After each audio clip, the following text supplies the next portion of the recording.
ఇక RTC charges పెంపుపై BRS party చెలో bus Bhavan కు పిలుపునిచ్చింది. అయితే మూలిగే నక్కపై తాటిపండు పడ్డట్టుగా కుడి చేత్తో ఫ్రీ బస్ మహిళలకు అని చెప్తూనే ఎడమ చేత్తో పురుషుల దగ్గర డబ్బులు వసూలు చేస్తూ పేద ప్రజల నడ్డి విరుస్తుంది కాంగ్రెస్ ప్రభుత్వం అని చెప్పేసి బీఆర్ఎస్ వర్కింగ్ ప్రెసిడెంట్ కేటీఆర్ మండిపడ్డారు.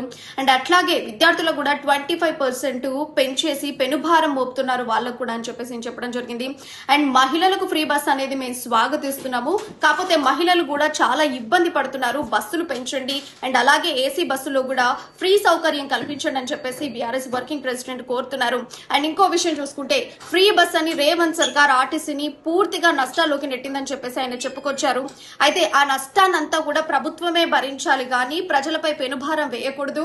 అండ్ దేశంలో మెజార్టీ ఆర్టీసీ సంస్థలు నష్టాల్లోనే ఉన్నాయని తెలిపారు.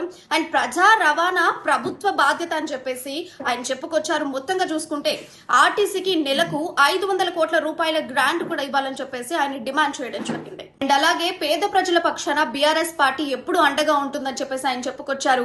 పెంచిన ఛార్జెస్ దించేంత వరకు పేద ప్రజల పక్షాన మేము పోరాడుతూనే ఉంటామని చెప్పేసి ఆయన చెప్పుకురావడం జరిగింది.